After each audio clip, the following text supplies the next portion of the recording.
स्पैड legacy channel में आप सभी का स्वागत है। आज हम टेस्ट नंबर 13 शुरू करेंगे।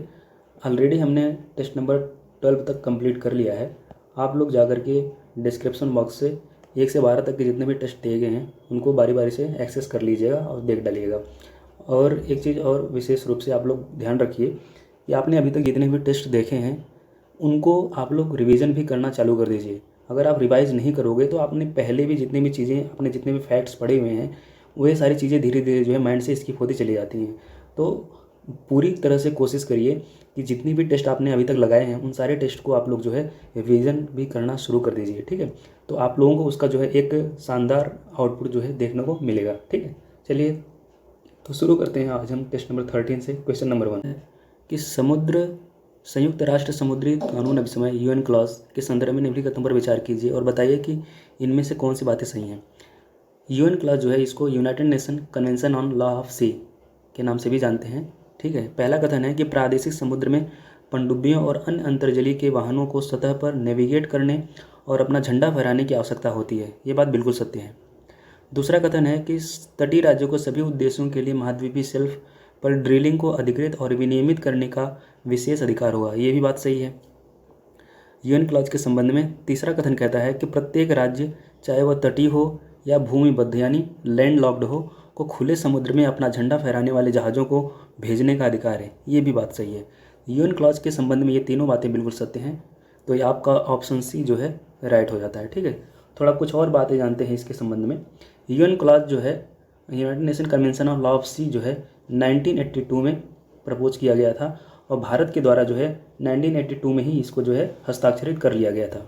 ठीक है, इसके संबंध में कुछ और बातें हैं प्रमुख, जैसे प्रत्येक राज्य को यह अधिकार है कि वह अपने प्रादेशिक समुद्र की जो चौड़ाई है 12 समुद्री मील से अधिक की सीमा तक स्थापित कर सकता है। ठीक है, जिसे इस समय जो है अभिसमय के अनुसार जो है निर्धारित आधार रेखा यानी बेस लाइन से मापा जाता है। ठीक है, ये 12 समुद्री मील इसको जो है निर्धारित किया गया है। क्वेश्चन नंबर 2 की तरफ चलते हैं।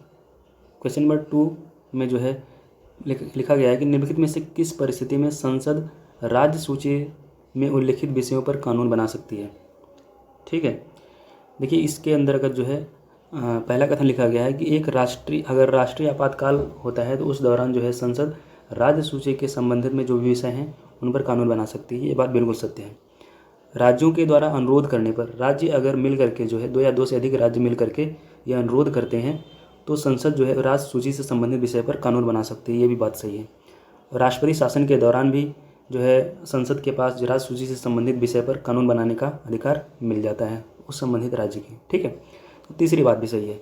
और चौथी बात लिखी गई है कि लोकसभा में प्रस्ताव पारित करने पर, ये बात यहीं पे गलत हो जाती है, क्योंकि लोकसभा के प्रस्ताव पारित कर देने भर से ही संसद को जो है राज्य सूची के विषय पर कानून बनाने की अथॉरिटी नहीं मिल जाती। लेकिन अगर राज्यसभा जो है प्रस्ताव पारित करती है तब जो है संसद को राज्य सूची के विषय पर कानून बनाने का अधिकार मिल जाता है। यानी अगर यहाँ पे होता है कि राज्यसभा में प्रस्ताव पारित करने पर तो ये कथन सत्य होता है। ठीक है, तो इसलिए चौथा कथन गलत हो जाता है। केवल पहला, दूसरा, तीसरा ही सत्य है, तो ऑप्शन बी इसका जो है राइट हो जाता है। तो यहाँ पर जो प्रमुख बातें थी मैंने आपको बता ही दिया है।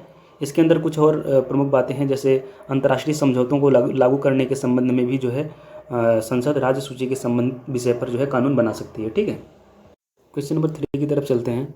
भारतीय संविधान के संबंध में निम्नलिखित कथनों पर विचार कीजिए और बताइए कि इनमें से कौन सी बातें सही हैं। पहला लिखा गया है, यह आपातकाल के दौरान एक औपचारिक संशोधन के साथ संघीय ढांचे को एकात्मक रूप में परिवर्तित करता है।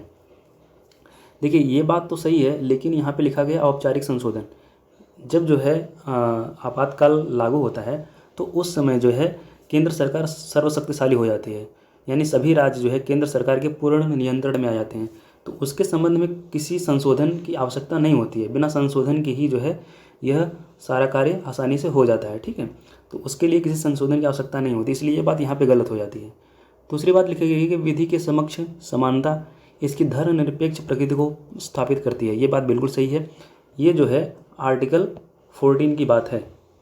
ठीक है, आर्टिकल 14 क्या कहता है? आर्टिकल 14 कहता है कि राज्य जो है किसी भी व्यक्ति को विधि के समक्ष समानता या विधि के समान संरक्षण से वंचित नहीं करेगा। ठीक है, तीसरी बात लिखी गई कि यह केवल मौलिक सिद्धांतों को प्रतिष्ठापित करता है क्योंकि प्रशासनिक प्रावधान कार्यपालिका द्वारा किए जाते हैं।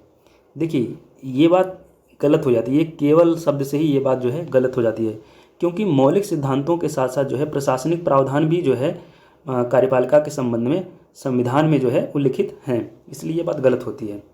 ठीक है, और यहाँ पर केवल लेकर के इसलिए इस कथन को गलत कर देता है। चौथी बात लिखी गई, यह एक एकीकृत न्यायपालिका प्रणाली को प्रतिस्थापित करता है, ये बात बिल्कुल सत्य है। तो केवल दूसरा और चौथा ही कथन सही है, तो हमारा ऑप्शन डी इसका जो है राइट हो जाता है। चलिए आगे बढ़ते हैं। क्वेश्चन नंबर 4 पे चलते हैं। कवच प्रणाली के संबंध में पहला लिखा गया है, यह चलती ट्रेनों की सुरक्षा बढ़ाने के लिए स्वचालित ट्रेन सुरक्षा प्रणाली है, बिल्कुल सही बात है। दूसरी बात लिखी गई कि यह एक स्वदेशी रूप से विकसित प्रणाली है, यह भी बात सही है। यह रेडियो फ्रीक्वेंसी आइडेंटिफिकेशन यानी RFID उपकरणों का उपयोग करता है, ये भी बात सही है। कवच प्रणाली के संबंध में यहाँ पे तीनों बातें सही हैं, तो ऑप्शन डी इसका जो है राइट हो जाता है। ठीक है, इसके बारे में और थोड़ा बहुत जान लेते हैं। कवच को जो है आर्मट भी बोलते हैं, कवच जो प्रणाली है इसको आर्मट नाम भी दिया गया है, इसको आप लोग ध्यान रखिएगा। ठीक है, यह जो है स्वचालित रूप से निर्मित की गई है, यह जो है 2012 से जो है विकासशील है, जिसे अब जा कर के जो है कवच या आर्मट के नाम से जो है लॉन्च किया गया है। ठीक, चलिए आगे बढ़ते हैं। क्वेश्चन नंबर 5 पे चलते हैं। संसद में बजट प्रस्तुति से संबंधित निम्नलिखित प्रक्रियाओं के क्रम में दिए गए उनको व्यवस्थित कीजिए। विनियोग विधेयक, अनुदान की मांग, व्यय स्वरूप, प्राप्तियों के बजट। देखिए पहले जो है बजट प्रस्तुत करने के संबंध में अगर बात करें तो पहले अनुदान की मांग की जाती है। ठीक है, तो ये आपका दूसरा हो जाएगा। फिर उसके बाद जो है अनुदान की मांग के बाद जो है एक विनियोग विधेयक लाया जाता है। ठीक है, तो आपका पहला हो जाएगा। फिर उसके बाद जो है आपका जो प्राप्तियां हैं, कहाँ से इनको जो है इकट्ठा किया जाएगा पैसे को, तो उसके संबंध में एक बजट में जो है इसका उल्लेख किया जाता है, तो आपका हो जाएगा चौथा। फिर उसके बाद जो है व्यय यानी एक्सपेंडिचर का स्वरूप कैसा होगा, कैसी प्रोफाइल होगी, उसके संबंध में जो है उल्लेख किया जाता है, तो ये हो जाएगा तीसरा। 2143, तो 2143 आपका ऑप्शन ए है, तो जो है इसका ए राइट हो जाता है। क्वेश्चन नंबर 6 पे चलते हैं। मंत्रियों के वेतन और भत्तों का निर्धारण प्रधानमंत्री द्वारा समय समय पर किया जाता है, ये बात यहीं पे गलत हो जाती है, क्योंकि मंत्रियों के वेतन और भत्तों का निर्धारण जो होता है वो संसद के द्वारा किया जाता है, ना कि प्रधानमंत्री के द्वारा किया जाता है। दूसरी बात लिखी गई कि ये मंत्री जो संसद का सदस्य है उसे किसी भी सदन में बोलने और मत देने का अधिकार है। देखिए संसद का जो सदस्य है वो किसी भी सदन में जो है बोल सकता है, अपनी बात रख सकता है, लेकिन मत देने का अधिकार सिर्फ उसी सदन में है और उसी सदन में है जिस सदन से वो सदस्य है। ठीक है, इसलिए ये बात गलत हो जाती है। तो दोनों बातें गलत है, आपको गलत ही बताना था, तो आपका ऑप्शन सी जो है राइट हो जाता है। क्वेश्चन नंबर 7 पे चलते हैं। संसदीय फोरम यानी पार्लियामेंट्री फोरम के संबंध में पूछा गया है। पहला लिखा गया कि लोकसभा अध्यक्ष सभी मंचों यानी फोरम के अध्यक्ष पदेन अध्यक्ष के रूप में सेवाएं प्रदान करते हैं। देखिए लोकसभा अध्यक्ष जो है जो आपका जनसंख्या और लोक स्वास्थ्य पर जो फोरम गठित होता है उसी को छोड़ करके बाकी जितने भी फोरम होते हैं, मैं आप लोगों को स्क्रीन पर दिखा दूंगा, ये सब जितने भी फोरम हैं इन सभी फोरम के अध्यक्ष जो है पदेन अध्यक्ष के रूप में लोकसभा के अध्यक्ष कार्य करते हैं, केवल जनसंख्या और लोक स्वास्थ्य पर जो फोरम गठित होता है इसको छोड़ करके। ठीक है, तो उसके संबंध में जो यहाँ पर पहला कथन लिखा गया कि लोकसभा अध्यक्ष सभी मंचों यानी सब फोरम के पदेन अध्यक्ष के रूप में कार्य करते हैं, इसलिए ये बात गलत हो जाती है। ठीक है, दूसरी बात कही गई है कि फोरम के सदस्यों की पदावधि संबंधित सदनों में उनकी सदस्यता के साथ समाप्त होती है, ये बात बिल्कुल सत्य है। और तीसरी बात लिखी गई कि प्रत्येक फोरम में अध्यक्ष सहित 33 से अधिक सदस्य नहीं होते हैं। देखिए यहाँ पे लिखा गया है अध्यक्ष सहित, जबकि जो है अध्यक्ष, उपाध्यक्ष और जो सह अध्यक्ष होते हैं उनको छोड़ करके 31 से अधिक सदस्य नहीं होते हैं, और यहाँ पर लिखा गया अध्यक्ष सहित, इसलिए ये भी बात गलत हो जाती है।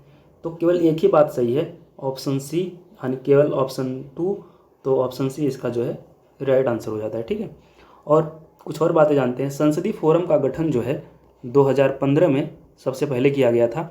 यह जो है जल संरक्षण और प्रबंधन, जल संरक्षण 2015 में जल संरक्षण और प्रबंधन नामक जो फोरम का गठन किया गया था जो है 2015, सॉरी एक सेकंड जो है ध्यान दीजिएगा, ये 2015 ना होकर के 2005 है। ठीक है, ये हो जाएगा 2005, इसको आप लोग फिर से जो है करेक्शन कर लीजिएगा। 2005 में जो सबसे पहला पार्लियामेंट्री फोरम का गठन किया गया था वो था जल संरक्षण और प्रबंधन, ठीक है। और अभी तक अगर हम अभी की बात करें तो करंट में टोटल 8 जो है पार्लियामेंट्री फोरम है जिनमें कार्य किया जा रहा है। और जो मैंने आपको बताया कि ये जनसंख्या और लोक स्वास्थ्य फोरम, इसमें जो है आपके लोकसभा अध्यक्ष के रूप में कार्य नहीं करते हैं। इसमें जो अध्यक्ष के रूप में कार्य करते हैं वो आपके राज्यसभा के जो सभापति होते हैं वो इसके अध्यक्ष के रूप में कार्य करते हैं, और उपाध्यक्ष के रूप में जो है लोकसभा के अध्यक्ष जो है इसके उपाध्यक्ष के रूप में कार्य करते हैं, ठीक। चलिए आगे बढ़ते हैं। क्वेश्चन नंबर 8 पे चलते हैं। राष्ट्रपति को किसी क्षेत्र को अनुसूचित क्षेत्र घोषित करने का अधिकार है। बिल्कुल सही है। ये आर्टिकल 244 में जो है भाग 10 की बात करता है। भाग 10 में जो है अनुसूचित क्षेत्रों और जनजातीय क्षेत्रों के संबंध में प्रावधान दिए गए हैं, ठीक है। तो पहला कथन तो देखिए सत्य है। दूसरा लिखा गया कि अनुसूचित क्षेत्र केंद्र के कार्यकारी अधिकार के अधीन है। अनुसूचित जो क्षेत्र है केंद्र के कार्यकारी अधिकार के अधीन नहीं है, बल्कि ये कार्यकारी अधिकार के अधीन न होकर के ये राज्यों को निर्देश देने तक हैं केवल, ठीक है।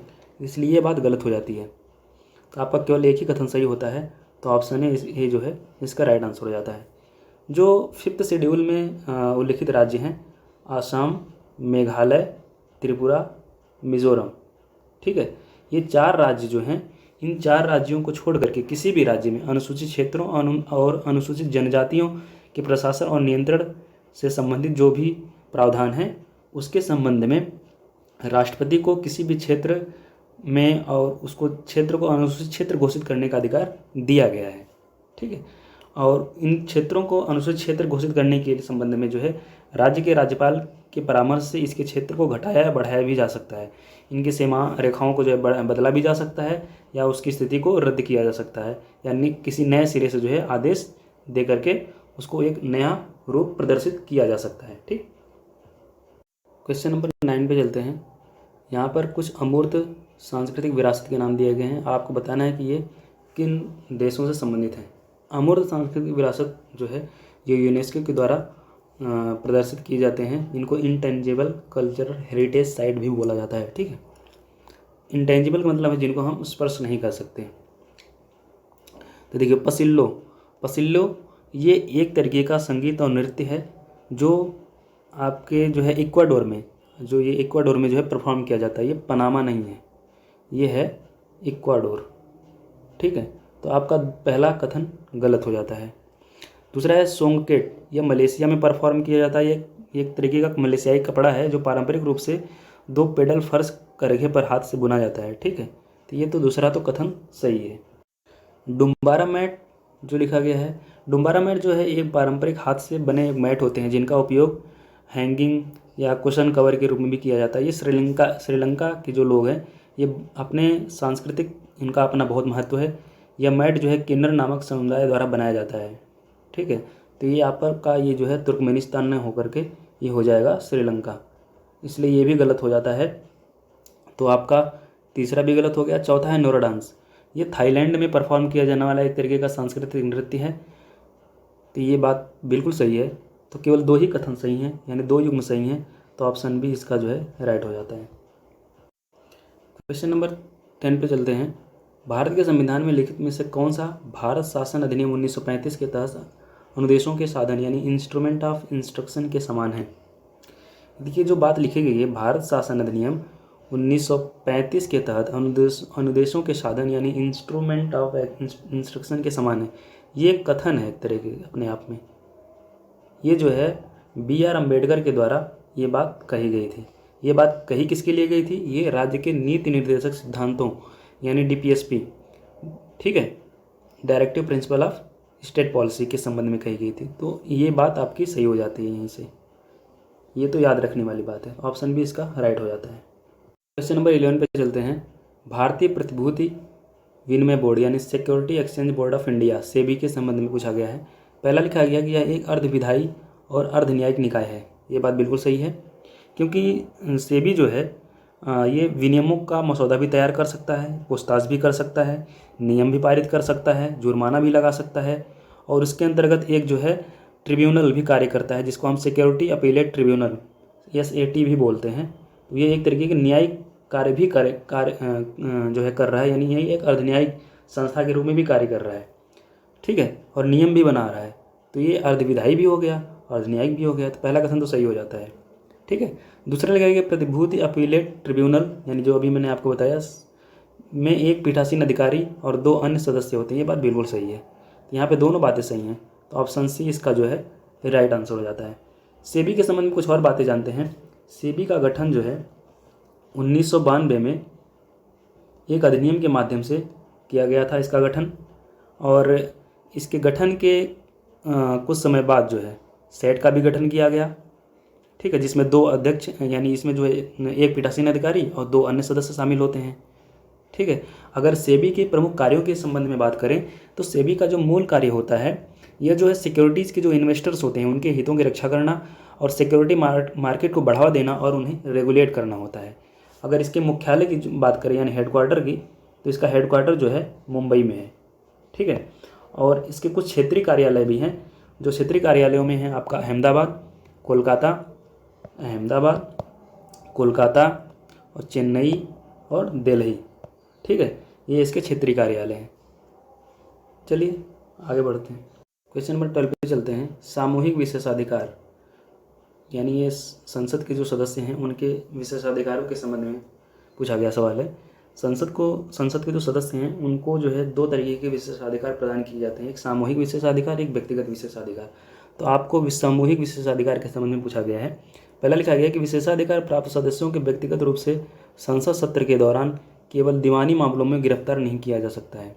देखिए ये बात तो बिल्कुल सही है, कथन अपने आप में सही है, लेकिन बात पूछी गई है सामूहिक विशेषाधिकार के संबंध में, इसलिए ये गलत हो जाती है, क्योंकि ये बात जो लिखी गई है ये व्यक्तिगत विशेषाधिकार के संबंध में सही होती है, ठीक है। इसलिए ये बात आपकी गलत हो जाती है, क्योंकि बात जो है सामूहिक विशेषाधिकार के संबंध में पूछी गई है। क्वेश्चन यहाँ पे दूसरा ऑप्शन कहता है कि विशेषाधिकार प्राप्त सदस्यों के व्यक्तिगत रूप से न्याय निर्णय सेवा से छूट प्रदान की गई है। देखिए ये भी कथन अपने आप में सही है, लेकिन ये भी जो है व्यक्तिगत विशेषाधिकार के संबंध में बात करता है। यानी दोनों बातें जो है व्यक्तिगत विशेषाधिकार के संबंध में लिखी गई हैं, जबकि पूछा गया है सामूहिक विशेषाधिकार के संबंध में। इसलिए आपकी दोनों बातें गलत हो जाती हैं, तो ऑप्शन डी इसका जो है राइट हो जाता है, ठीक है। क्वेश्चन नंबर 13 पे चलते हैं। भारत के नियंत्रक और महालेखा परीक्षक यानी CAG, controller auditor general of India के संबंध में पूछा गया सवाल है। इसकी नियुक्ति प्रधानमंत्री द्वारा की जाती है, ये बात यहीं पे गलत हो जाती है, क्योंकि प्रधानमंत्री इसकी नियुक्ति नहीं करते हैं, बल्कि राष्ट्रपति जो है राष्ट्रपति के द्वारा इनकी नियुक्ति की जाती है, ठीक है। तो दूसरा वाला कथन कहता है कि वह वित्तीय प्रशासन के क्षेत्र में संविधान के प्रभाव को सुनिश्चित करता है। बिल्कुल सही बात है, जो है वित्तीय जो भी चीज़ें होती हैं उनके संबंध में, उनके प्रशासन के संबंध में, उनके संसदीय कानूनों को बनाए रखना कैग का प्रमुख कार्य है। तो दूसरी बात तो सही है। तीसरी बात लिखी गई कि कार्यपालिका राजकोष से केवल कैग स्वीकृति से ही धन निकाल सकती है, ये बात यहीं पे गलत हो जाती है, क्योंकि कार्यपालिका राजकोष से केवल उसमें कैग की कोई स्वीकृति की आवश्यकता नहीं होती है, ठीक है, यहीं पे, इसलिए ये बात गलत हो जाती है। धन निकलने के बाद जब खर्च हो गया है उसके बाद ये धन किस तरीके से खर्च किया गया है उसके संबंध में नहीं। देखिए इसमें क्या है कि जो कैग है ना, इसके नाम में लिखा गया है नियंत्रक और महालेखा परीक्षक, तो ये तो वास्तविक रूप में अगर देखा जाए तो ये केवल महालेखा परीक्षक का ही कार्य कर रहा है, नियंत्रक का कार्य तो कर ही नहीं रहा है। नियंत्रक के संबंध में अगर बात करें तो ब्रिटेन की जो कार्यकारिणी है उसके संबंध में ये जो है नियंत्रक और महालेखा परीक्षक दोनों के संबंध में कार्य करता है। यानी पैसा खर्च करने के लिए जो स्वीकृति चाहिए होती है धन निकालने के लिए, उसके लिए कैग की स्वीकृति आवश्यक है, और खर्च होने के बाद ये पैसा सही जगह खर्च हुआ कि नहीं हुआ उसके संबंध में भी कैग जो है अपनी पावर, अपनी शक्ति रखता है, ठीक है।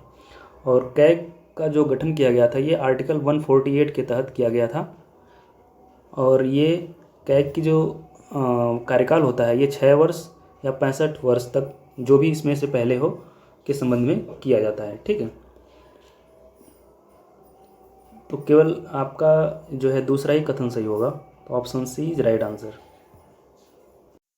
क्वेश्चन नंबर 14 कहता है कि सिक्किम राज्य के संदर्भ में निम्नलिखित कथनों पर विचार कीजिए। पहला लिखा गया है कि वर्ष 1975 में इसे पूर्ण राज्य बनाया गया था, ये बात तो बिल्कुल सही है। दूसरी बात जो लिखी गई है कि लोकसभा में इसके केवल 2 प्रतिनिधि हैं, ये बात यहीं पे गलत हो जाती है क्योंकि लोकसभा में इसके 30 सदस्य हैं। ठीक है, तो ये बात यहीं से गलत हो जाती है।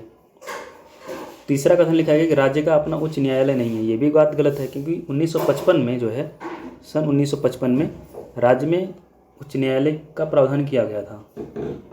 तो केवल एक ही कथन सही होता है, ऑप्शन ए। क्वेश्चन नंबर 15 में अगर हम देखें तो प्राक्कलन समिति के बारे में बात की गई है। तो प्राक्कलन समिति के बारे में कुछ महत्वपूर्ण बातें जानते हैं। तो प्राक्कलन समिति का जो गठन किया गया था वो जॉन मथाई समिति की सिफारिशों के आधार पर। जो जॉन मथाई थे वो उस समय के जो है तत्कालीन वित्त मंत्री थे। 1950 की बात है ये।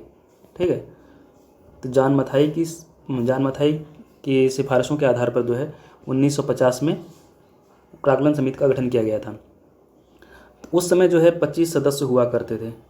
1956 में जो है इसके सदस्यों की संख्या बढ़ा करके 30 कर दी गई। ठीक है, तो ये 30 सदस्य जो होते हैं सभी लोकसभा से होते हैं। इसमें जो राज्यसभा होता है उसके किसी भी सदस्य की उपस्थिति नहीं होती है।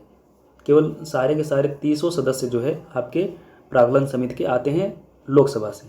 ठीक है, तो पहला वाला जो कथन लिखा गया यहाँ पे इसे कृष्णा मेनन समिति की सिफारिशों के आधार पर बनाया गया था, इसलिए ये बात गलत हो जाती है क्योंकि इसका जॉन मथाई की सिफारिशों के आधार पर 1950 में इसका गठन किया गया था। तो पहला कथन तो गलत हो जाता है। इस समिति में राज्यसभा का कोई प्रतिनिधित्व नहीं होता, ये बात मैंने आपको अभी समझा दी है। हाँ, किसी मंत्री को समिति के सदस्य के रूप में निर्वाचित नहीं किया जा सकता है, ये बात बिल्कुल सही है। ठीक, तो दूसरा और तीसरा ही केवल कथन सही है, तो ऑप्शन बी इसका जो है राइट। क्वेश्चन नंबर 16 पे चलते हैं। उच्च न्यायालयों के अपीलीय अधिकार क्षेत्र के संबंध में पूछा गया है। पहला लिखा गया है कि बम्बई, दिल्ली और मद्रास उच्च न्यायालयों में दीवानी यानी सिविल मामलों में अंतः न्यायालयीय अपील का प्रावधान है। देखिए, बम्बई है, मद्रास है, दिल्ली नहीं है, यहाँ पे कलकत्ता होगा। ठीक है, बम्बई, कलकत्ता और मद्रास उच्च न्यायालयों में दीवानी मामलों में यानी जो सिविल मामले हैं उनमें अंतः न्यायालयीय अपील का प्रावधान है। तो इसलिए बात तो गलत हो जाती है क्योंकि यहाँ पे दिल्ली दे दिया गया है। दूसरा कथन है कि सत्र न्यायालयों के सभी निर्णयों के विरुद्ध अपील संबंधित राज्य के उच्च न्यायालयों में होती है। ये बात भी यहीं पे गलत हो जाती है क्योंकि सत्र न्यायालय और अतिरिक्त जो सत्र न्यायालय होते हैं उनके निर्णय के खिलाफ अपील उच्च न्यायालय में तब की जा सकती है जब किसी को 7 वर्ष से अधिक की सजा हुई हो। यहाँ पे सभी निर्णयों के विरुद्ध नहीं। ठीक है, तो सत्र न्यायालय या अतिरिक्त जो सत्र न्यायालय होते हैं उनको दी गई मृत्युदंड की सजा पर कार्यवाही से पहले उच्च न्यायालय द्वारा इसकी पुष्टि की जानी चाहिए, चाहे दोषी व्यक्ति द्वारा अपील की गई हो या नहीं की गई हो। ठीक है, तो ये आपकी दोनों बातें गलत होती हैं, तो ऑप्शन डी इसका जो है राइट आंसर हो जाता है। उच्च न्यायालय के अपीली क्षेत्राधिकार के बारे में थोड़ा सा जानते हैं। उच्च न्यायालय जो है मूलतः एक अपीली न्यायालय है। यहाँ इसके राज्य क्षेत्र के तहत आने वाले जितने भी अधीनस्थ न्यायालय हैं उनके निर्णयों के विरुद्ध अपील की सुनवाई होती है। इन पे चलते हैं। क्वेश्चन नंबर 17 में लिखा गया है कि इनमें से कौन सी समिति राज्यसभा के समिति के अंतर्गत नहीं आती है। ठीक है, देखिए, राज्यसभा समिति के अधीन कार्य करने वाली समितियाँ और लोकसभा के अधीन कार्य करने वाली समितियाँ अलग अलग समितियाँ होती हैं। ठीक, आपको राज्यसभा के अंतर्गत जो भी अधीन समितियां कार्य करती हैं उनको ना बता करके कौन सी कार्य नहीं करती हैं उनको बताना है। तो उनमें से अगर आप देखा जाए तो आपको जो पता है, मतलब जो कार्य करती हैं उनको उनमें से जो है अलग अलग डिवाइड कर लो तो आपको पता चल जाएगा कौन कौन से कार्य नहीं करती हैं। तो हम देखिए जो है देखें अगर तो स्वास्थ्य और परिवार कल्याण समिति ये जो है राज्यसभा समिति के अंतर्गत कार्य करती है। उद्योग पर समिति ये भी जो है राज्यसभा समिति के अंतर्गत कार्य करती है। तो पहला बचा आपका, तीसरा बचा और पांचवा बचा, यानी श्रम संबंधी समिति और आपका हो गया ये कोयला पर आधारित समिति या सूचना प्रौद्योगिकी समिति। तो आपका पहला और तीसरा और पांचवा ये 3 ऐसी समितियां हैं जो राज्यसभा समिति के अंतर्गत कार्य नहीं करती हैं, बल्कि ये किसके अंतर्गत कार्य करती हैं, ये लोकसभा समिति के अधीन कार्य करती हैं। मैं जो है लोकसभा के अधीन और राज्यसभा के अधीन जो भी समितियां कार्य करती हैं उसकी लिस्ट जो है लगा दूंगा, आप लोग देख लीजिएगा। ठीक है, चलिए आगे बढ़ते हैं। क्वेश्चन नंबर 18 पे चलते हैं।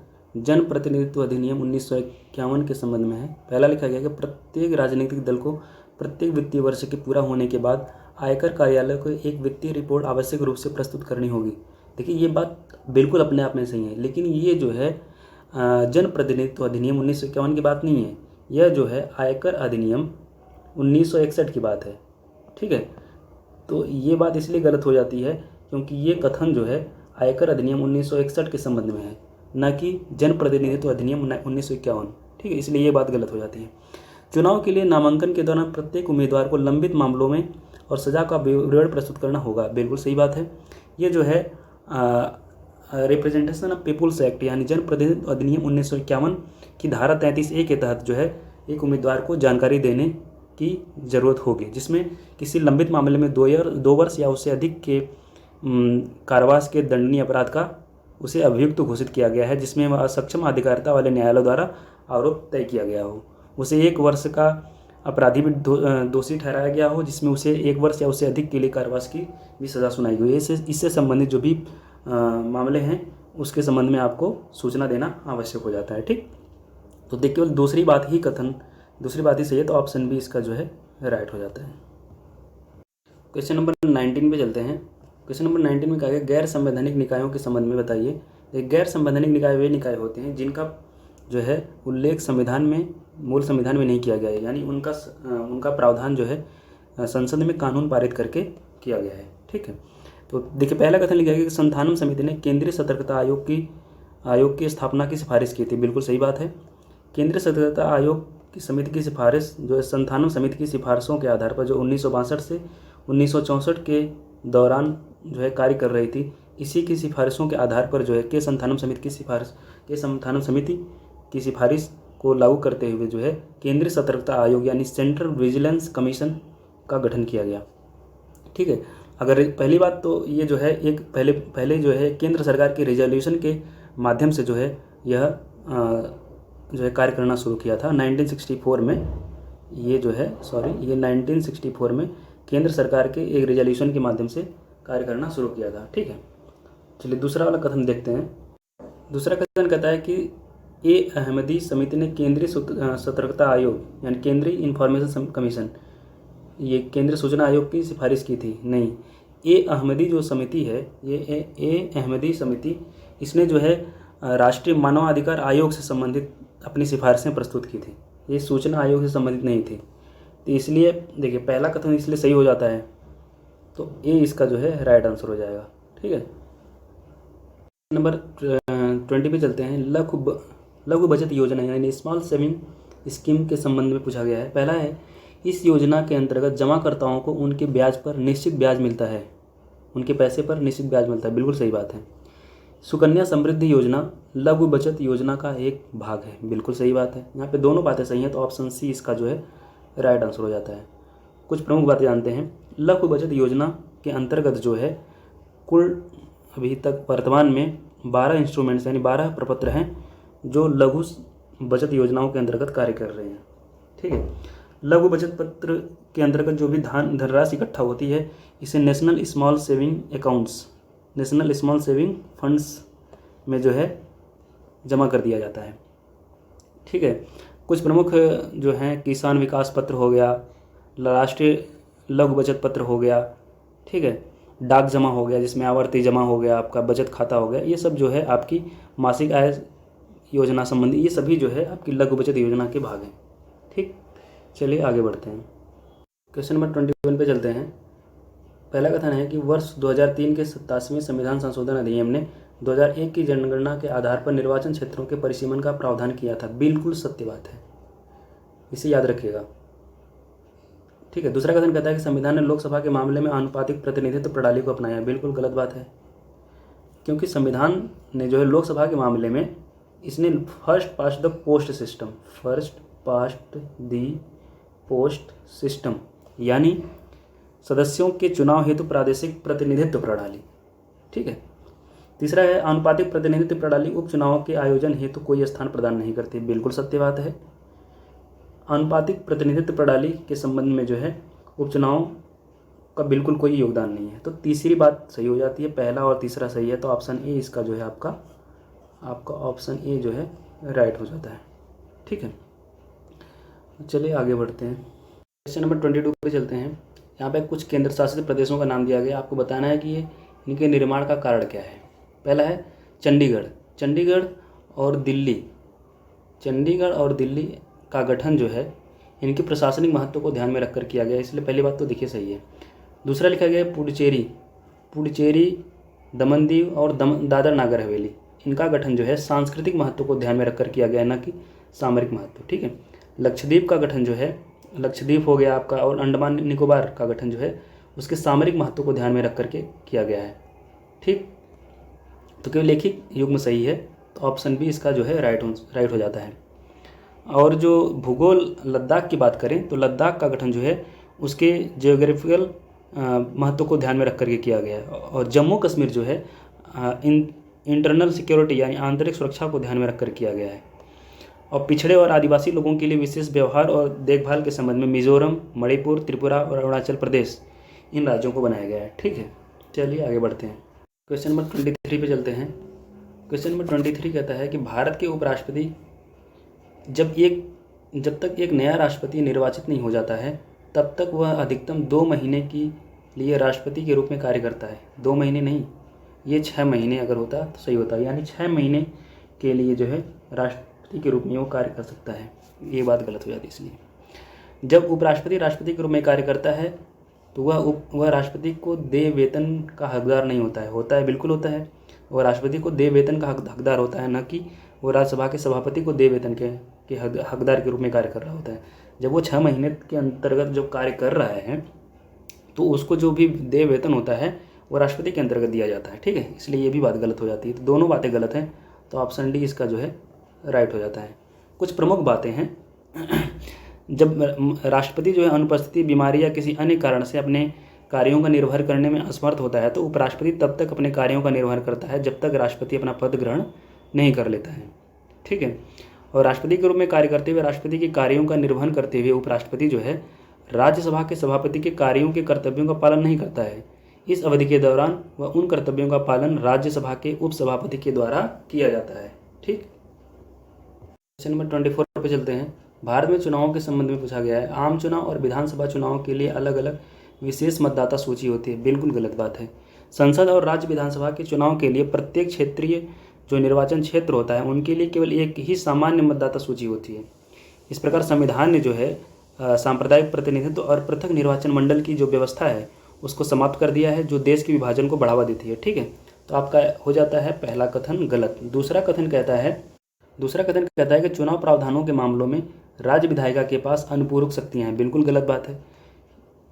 वे केवल उन्हीं मामलों के लिए प्रावधान कर सकते हैं जो संसद के कार्य क्षेत्र के अंतर्गत नहीं आते हैं, यानी जो संसद का जो विधि के अनुपूरक हो सकते हैं और इस पर अभिभावी नहीं हो सकते, यानी जो केवल संसदीय विधि के अनुपूरक हो सकते हैं और इस पर अभिभावी नहीं हो सकते।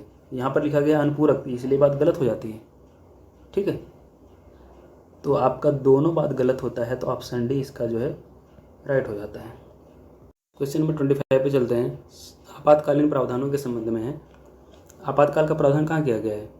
यह जो है 17 भाग 17 में जो है अनुच्छेद 352 से लेकर के 360 तक आपातकालीन प्रावधानों का उल्लेख है। ठीक है, देखिए पहला कथन कहता है कि 38वें संविधान संशोधन अधिनियम ने आंतरिक अशांति शब्द को सशस्त्र विद्रोह से प्रतिस्थापित कर दिया था। बिल्कुल कर दिया था, लेकिन ये 38वां संविधान संशोधन नहीं था, बल्कि ये 44वें संविधान संशोधन के द्वारा जो है 1978 में इसको प्रतिस्थापित किया गया था। ठीक है, इसलिए ये बात गलत होती है। 44वें संविधान संशोधन अधिनियम ने आवधिक संसदीय अनुमोदन के प्रावधान को शामिल किया। बिल्कुल सही बात है। आपको बताना था कौन सी बात सही नहीं है, तो ऑप्शन ए हो जाएगा आपका राइट। ठीक है, चलिए आगे बढ़ते हैं। क्वेश्चन नंबर 26 पे चलते हैं। कौन सा देश द बुखारेस्ट 9 B9 के सदस्य हैं? बुखारेस्ट 9 जो है इसका गठन जो है 2015 में किया गया था। इसका जो नाम दिया गया है बुखारेस्ट, यह जो है रोमानिया की राजधानी बुखारेस्ट से लिया गया है। बुखारेस्ट 9 जो है पूर्वी यूरोप में 9 उत्तरी अटलांटिक जो संधि संगठन यानी नाटो है देशों का एक समूह है जो कोल्ड वार की समाप्ति के बाद अमेरिकी नेतृत्व वाले सैन्य संगठन का हिस्सा बन गया था। ठीक है, तो आपका हंगरी है, स्लोवाकिया है, रोमानिया है, पोलैंड है, ऑस्ट्रिया नहीं है। तो केवल ऑप्शन सी इसका जो है राइट आंसर हो जाता है। ठीक है। B9 जो है इसके जो सभी सदस्य हैं वो नाटो का सदस्य हैं। B9 जो है यानी बुखारेस्ट 9 नाटो के सदस्यों के बीच सहयोग संबंध राज्यों के बीच संवाद और परामर्श को गहरा करने के लिए प्रमुख मंच प्रदान करता है। नंबर 27 पर चलते हैं। जन प्रतिनिधित्व अधिनियम 1950 के तहत एक कौन सा प्रावधान नहीं है। देखिए 1950 का जो जन प्रतिनिधित्व अधिनियम है इसमें जो है अगर 1950 के अधिनियम और 1951 के अधिनियम में अगर आपको पहचानना हो कौन से प्रावधान है कौन से प्रावधान नहीं है, तो 1950 का जो प्रावधान है जन प्रतिनिधित्व अधिनियम प्रावधान है उसमें जो है मतदाता के अधिकारों से संबंध में बात कही गई है। ठीक है। और जो 1951 वाला है उसमें जो है राजनीतिक दलों के संबंध में है। तो देखिए 1950 के तहत जो है वो अगर देखें तो पहला भी है, दूसरा भी है, तीसरा भी है, लेकिन राजनीतिक दलों का जो पंजीकरण है 1951 में है, इसलिए ये बात गलत हो जाती है और गलत ही आपको बताना था। तो ऑप्शन डी इसका जो है राइट आंसर हो जाता है। नंबर 28 पे चलते हैं। निम्नलिखित वाटर बॉडी के संबंध में पूछा गया है, आपको बताना है कि पश्चिम से पूर्व कौन सी व्यवस्था सही है।